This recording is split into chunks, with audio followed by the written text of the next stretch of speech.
ഒരു നീക്കം തെരഞ്ഞെടുപ്പ് പ്രചാരണത്തിനുള്ള തന്ത്രങ്ങൾ, ഇതുവരെ അവർ നടപ്പാക്കിയിട്ടുള്ള കാര്യങ്ങൾ, ഇനി നടപ്പാക്കാൻ പോകുന്ന കാര്യങ്ങൾ എന്നിവയേക്കാൾ ഉപരി ഈ നിമിഷം തദ്ദേശ തെരഞ്ഞെടുപ്പിൻ്റെ ഈ ഒരു പെരുമാറ്റച്ചട്ടം നിലവിൽ വരുന്ന ഈ നിമിഷം മുതൽ വാസ്തവത്തിൽ കേരളം തദ്ദേശ തെരഞ്ഞെടുപ്പിൻ്റെ വലിയ രീതിയിലുള്ള ചൂടിലേക്ക് പോയി എന്ന് നമുക്ക് പറയാൻ കഴിയും. ആ ഒരു ചൂട് ആരംഭിച്ചിരിക്കുന്നു. തദ്ദേശ തെരഞ്ഞെടുപ്പിലേക്ക് എല്ലാ രാഷ്ട്രീയ പാർട്ടികളും അരയും തലയും മുറുക്കി രംഗത്ത് വരുന്ന രീതിയിലേക്ക് ഈ നിമിഷം മാറി എന്നുള്ളതാണ് തെരഞ്ഞെടുപ്പ് പെരുമാറ്റച്ചട്ടം നിലവിൽ വന്ന ഈ നിമിഷം നമുക്ക് പറയാൻ കഴിയുന്നത്. അതിൽ ഏറ്റവും പ്രധാനപ്പെട്ട കാര്യം, ഭരണകക്ഷിയായിട്ടുള്ള ഇടതുപക്ഷ ജനാധിപത്യ മുന്നണി അവർക്ക് ഈ പെരുമാറ്റച്ചട്ടം നിലവിൽ വരുന്നതിന് മുൻപ് ജനങ്ങളെ ആകർഷിക്കാൻ എന്തൊക്കെ കാര്യങ്ങൾ ചെയ്യാം എന്നുള്ള കാര്യങ്ങൾ അവരുടെ പ്രചാരണ പദ്ധതിയുടെ ഭാഗമായിട്ട് നടപ്പാക്കി. അല്ലെങ്കിൽ അത് ഈ കഴിഞ്ഞ ദിവസങ്ങളിലുടനീളം പല ഘട്ടങ്ങളിലായിട്ടുള്ള വാഗ്ദാനങ്ങളായിട്ടും ഒക്കെ അത് മുന്നോട്ട് വയ്ക്കുകയുണ്ടായി. ക്ഷേമ പെൻഷൻ്റെ കാര്യത്തിലാവട്ടെ, ആശാ സമരത്തിൻ്റെ കാര്യത്തിലാവട്ടെ, അങ്ങനെ ഒരു പ്രതീതി സൃഷ്ടിക്കുന്ന രീതിയിലേക്ക് ഏത് നിമിഷവും തെരഞ്ഞെടുപ്പ് പെരുമാറ്റച്ചട്ടം വരാം എന്നുള്ളത് കൊണ്ട് ആ അർത്ഥത്തിൽ അവസാന ഘട്ടത്തിൽ എന്തൊക്കെ ചെയ്യാൻ കഴിയുമെന്നുള്ള നിലയ്ക്ക് ചെയ്തു കഴിഞ്ഞിരിക്കുന്നു. പക്ഷേ ഇതിൽ ഏറ്റവും പ്രധാനപ്പെട്ട കാര്യം, മാധ്യമപ്രവർത്തകർക്കുള്ള പെരുമാറ്റച്ചട്ടം നിലവിൽ വന്നു എന്ന് പറയുമ്പോൾ നമ്മൾ പെട്ടെന്ന് വിചാരിക്കും ഇനി മുതൽ മാധ്യമപ്രവർത്തകർക്ക് ഓരോ വാർത്തയും സസൂക്ഷ്മം നൽകേണ്ടി വരും, തെരഞ്ഞെടുപ്പുമായി ബന്ധപ്പെട്ട ചട്ടങ്ങൾ ലംഘിക്കുന്ന രീതിയിലാവരുത്, അതിൻ്റെ വാർത്തയുടെ നിജസ്ഥിതി അറിഞ്ഞിട്ടേ നൽകാൻ കഴിയൂ എന്നൊക്കെ പറയുന്ന രീതിയിൽ തെരഞ്ഞെടുപ്പ് പെരുമാറ്റച്ചട്ടം നിലവിൽ വന്നിട്ടുണ്ടെങ്കിലും വാസ്തവത്തിൽ ഈ തദ്ദേശ തെരഞ്ഞെടുപ്പ് എന്ന് പറയുന്നത് സാമൂഹ്യ മാധ്യമങ്ങളുടെ അതിപ്രസരത്തിൽ, സാമൂഹ്യ മാധ്യമങ്ങളാണ് ഏറ്റവും വലിയ ചാലകശക്തി ജനങ്ങളെ സ്വാധീനിക്കാനുള്ളത് എന്ന് മനസ്സിലാക്കിയതിൻ്റെ അടിസ്ഥാനത്തിൽ സാമൂഹ്യ മാധ്യമങ്ങളിലൂടെ തങ്ങളുടെ പ്രതിച്ഛായ വർദ്ധിപ്പിക്കാൻ വേണ്ടി ഓരോ രാഷ്ട്രീയ നേതാവും വലിയ തോതിൽ പണം നിക്ഷേപിക്കുന്ന ഒരു തെരഞ്ഞെടുപ്പായിരിക്കും ഇത്. അതിന് കണക്കുകൾ ഉണ്ടാവുമോ ഇല്ലയോ എന്നുള്ളത് വ്യക്തമല്ല.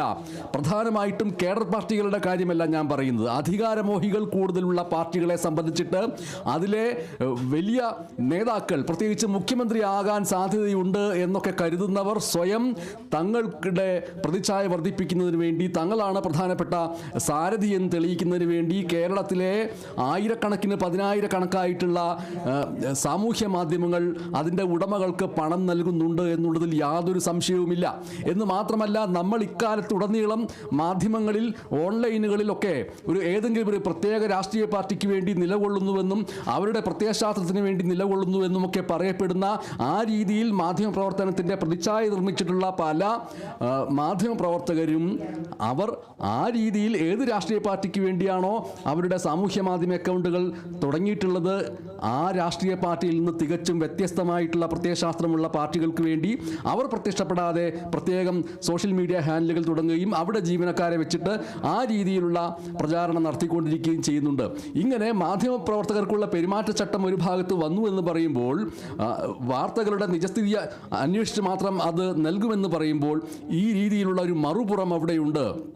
ഏത് രാഷ്ട്രീയ പാർട്ടിയിൽ നിന്നായിരിക്കും ആ രീതിയിൽ പ്രതിച്ഛായ നിർമ്മിതിക്ക് വേണ്ടി ആളുകൾ കൂടുതൽ പണം ഇറക്കാൻ സാധ്യതയുള്ളത് എന്ന് ഞാൻ പറഞ്ഞതിൽ നിന്ന് ഒരർത്ഥത്തിൽ വ്യക്തവുമാണ്. അതുകൊണ്ട് ഈ ഒരു തെരഞ്ഞെടുപ്പ് പെരുമാറ്റച്ചട്ടം നിലവിൽ വരുമ്പോൾ വാസ്തവത്തിൽ മാധ്യമപ്രവർത്തനത്തെ സംബന്ധിച്ചിട്ട് വലിയ മാറ്റങ്ങൾ വന്നിരിക്കുന്നു. ആ മാറ്റങ്ങൾ വളരെ പ്രകടമാണ് എന്നുള്ളതാണ് ഇതോടൊപ്പം കൂട്ടിച്ചേർക്കാനുള്ളത്. ഫൈസൽ ബാക്കി വിവരങ്ങൾ നൽകുന്നു.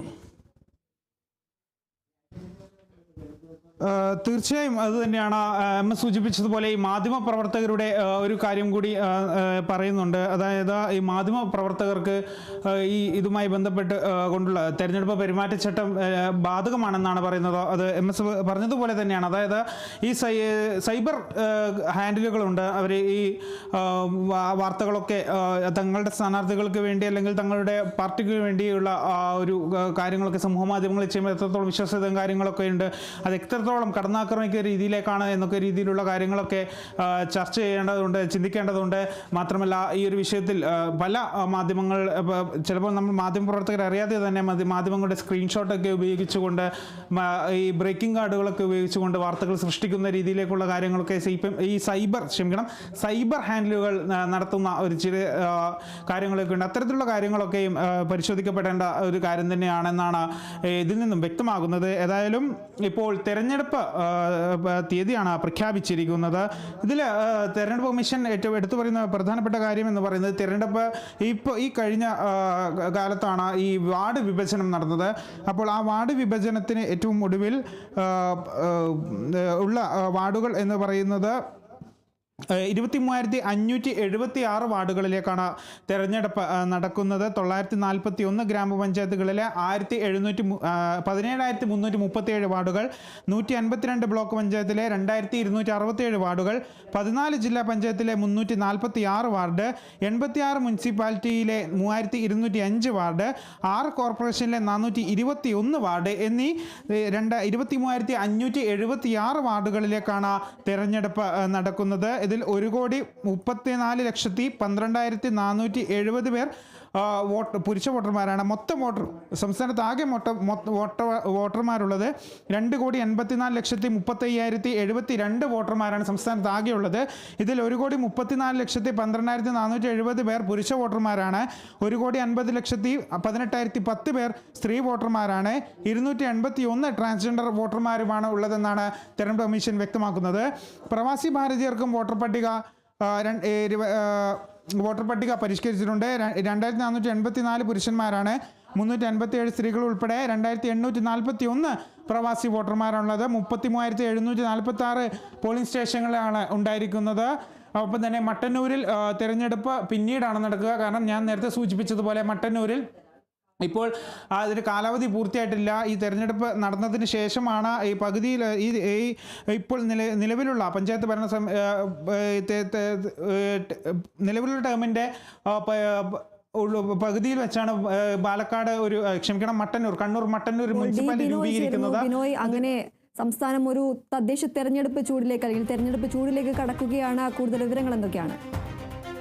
അതെ, വളരെ വേഗത്തിൽ തന്നെ തെരഞ്ഞെടുപ്പ് പ്രക്രിയകളിലേക്ക് സംസ്ഥാനം കടക്കുന്നു എന്ന് തന്നെ നമുക്ക് പറയാൻ കഴിയും. കാരണം തെരഞ്ഞെടുപ്പ് പ്രഖ്യാപനം വന്നു കഴിഞ്ഞ് ഇനി ചുരുങ്ങിയ ദിവസങ്ങൾ മാത്രമാണ് ഈ പോളിംഗിനും വേണ്ടിയുള്ളത്. അതുകൊണ്ട് തന്നെ ഇന്നും നാളെയുമായിട്ട് സംസ്ഥാനത്തെ സ്ഥാനാർത്ഥി നിർണയം എല്ലാം തന്നെ പൂർത്തിയാക്കും. പല സ്ഥലങ്ങളിലും ഇത് സംബന്ധിച്ച് അവസാനവട്ട ചർച്ചകളിലേക്ക് കടക്കുന്നുണ്ട്. നാളെയും ഇന്നുമായിട്ട് ഇടതുമുന്നണി അവരുടെ സ്ഥാനാർത്ഥികളെ പ്രഖ്യാപിക്കും. കോട്ടയം ഉൾപ്പെടെയുള്ള ജില്ലകളിൽ ഇടതുമുന്നണിയുടെ ചർച്ച പൂർത്തിയായി കഴിഞ്ഞു.